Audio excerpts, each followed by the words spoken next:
The lord. Good news, ಶುಭ ವಾರ್ತೆಗೆ ನಿಮ್ಮೆಲ್ಲರನ್ನು ಕೂಡ ಸ್ವಾಗತಿಸ್ತಾ ಇದ್ದೇನೆ.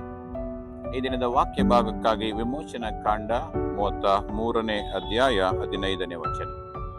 ಈ ವಾಕ್ಯ ರೀತಿ ಹೇಳ್ತದೆ, ನೀವೇ ನನ್ನ ಸಂಗಡ ಬಾರದೆ ಹೋದರೆ ನನ್ನನ್ನು ಇಲ್ಲಿಂದ ಹೋಗಗೊಡಿಸಬಾರದು ಎಂಬುದಾಗಿ. ಬೇರೆ ಮೋಶೆ ಐಗುಪ್ತ ದೇಶಕ್ಕೆ ಹೋಗಿ ಇಸ್ರಾಯೇಲರನ್ನ ಬಿಡಿಸಿಕೊಂಡು ಬಂದಿದ್ದಾನೀಗ. ಆತನು ಹಾದು ಹೋಗುವಂತ ಮಾರ್ಗದಲ್ಲಿ ಇದ್ದಾನೆ.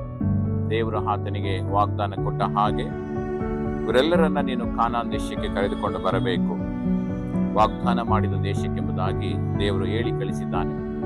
ದೇವರು ಕೊಟ್ಟಂತ ಮಾತಿಗನುಸಾರವಾಗಿ ಮೋಶೆ ಇಸ್ರಾಯೇಲರನ್ನ ಬಿಡುಗಡೆ ಮಾಡಿ ಕರೆದುಕೊಂಡು ಹೋಗುವಂತ ಸಮಯದಲ್ಲಿ ಮೋಶೆ ದೇವರಿಗೆ ಹೇಳುವಂತ ಮಾತಿದೆ, ನೀನು ನಮ್ಮ ಸಂಗಡ ಬರದೆ ಹೋದರೆ ನಮ್ಮನ್ನ ಇಲ್ಲಿಂದ ಹೋಗಗೊಡಿಸಬಾರದು ಎಂಬುದಾಗಿ.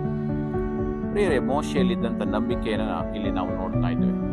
ದೇವರು ನಮ್ಮ ಸಂಗಡ ಇರುವುದಾದರೆ ನಾವು ಎಲ್ಲವನ್ನ ಜಯಿಸಬಹುದು ಎಂಬ ಒಂದು ನಂಬಿಕೆ, ನಮಗೆ ಸಹಾಯ ಸಿಗ್ತದೆ ಎಂಬ ಒಂದು ನಂಬಿಕೆ, ಮಾರ್ಗದಲ್ಲಿ ಯಾವುದೇ ಒಂದು ತೊಂದರೆ ಆಗುವುದಿಲ್ಲ ಎಂಬ ಒಂದು ನಂಬಿಕೆ ಆತನಲ್ಲಿತ್ತು.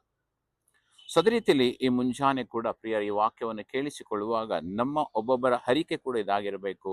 ದೇವರೇ, ನೀನು ನನ್ನ ಸಂಗಡ ಹೋಗದ ಹೊರತು ಈ ದಿನದಲ್ಲಿ ನಮ್ಮನ್ನು ನಡೆಸಬೇಡ ಎಂಬುದಾಗಿ ನಾವು ಕೇಳಿಕೊಳ್ಳುವಂಥವರಾಗಿರಬೇಕು. ದೇವರು ನಮ್ಮ ಮುಂದೆ ಹೋಗುವಾಗ ವೈರಿಗಳು ಚದುರಿಸಲ್ಪಡ್ತಾರೆ, ನಮ್ಮ ಎಲ್ಲ ಅಡೆತಡೆಗಳು ಮುರಿಯಲ್ಪಡ್ತವೆ, ಅನಾರೋಗ್ಯಗಳು ಸ್ವಸ್ಥತೆ ಹೊಂದದೆ, ಅಸಮಾಧಾನಗಳು ಸಮಾಧಾನ ಸಿಗ್ತದೆ.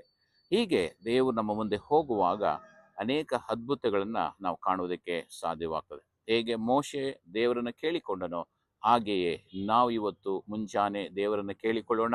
ದೇವರೇ, ಈ ದಿನ ನಮ್ಮ ಮುಂದೆ ಹೋಗದ ಹೊರತು ನಮ್ಮನ್ನ ನಡೆಸಬೇಡ ಎಂಬುದಾಗಿ ಕೇಳಿಕೊಂಡು ನಾವು ಪ್ರಾರ್ಥನೆ ಮಾಡಿಕೊಳ್ಳೋಣ. ತಂದೆಯಾದ ದೇವರೇ, ಈ ಮುಂಜಾನೆ ಸ್ವಾಮಿ ಮೋಶೆ ಕೇಳಿಕೊಂಡ ಹಾಗೆ ನಾವು ನಿನ್ನನ್ನು ಕೇಳಿಕೊಳ್ತಾ ಇದ್ದೇವೆ. ನೀನು ನಮ್ಮ ಮುಂದೆ ಹೋಗದ ಹೊರತು ಈ ದಿನದಲ್ಲಿ ನಮ್ಮನ್ನು ನಡೆಸಬೇಡ ಕರ್ತನೆ. ಈ ದಿನದಲ್ಲಿ ನಾವು ಹೋಗುವಂತ ಬರುವಂತ ಎಲ್ಲಾ ಸ್ಥಳಗಳಲ್ಲಿ, ನಮ್ಮ ಕೆಲಸ ಕಾರ್ಯಗಳಲ್ಲಿ, ನಮ್ಮ ಎಲ್ಲ ಕಷ್ಟಗಳಲ್ಲಿ, ನಮ್ಮ ಎಲ್ಲ ಕರ್ತನೆ ಸಮಸ್ಯೆಗಳಲ್ಲಿ, ಪರಿಸ್ಥಿತಿಗಳಲ್ಲಿ ನಮ್ಮ ಮುಂದೆ ನೀನು ಹೋಗಬೇಕಪ್ಪ. ಎಲ್ಲವನ್ನ ಸರಿಪಡಿಸು, ನಮ್ಮನ್ನ ನಡೆಸು, ನೀನು ಮಹಿಮೆ ಹೊಂದಿಕೋ. ಪ್ರಾರ್ಥನೆ ಕೇಳಿದಕ್ಕಾಗಿ ಸ್ತೋತ್ರ. ಯೇಸು ನಾಮದಲ್ಲಿ ಪ್ರಾರ್ಥಿಸ್ತೇವೆ ತಂದೆಯಾದ ದೇವರೇ, amen. Praise the lord. God bless you.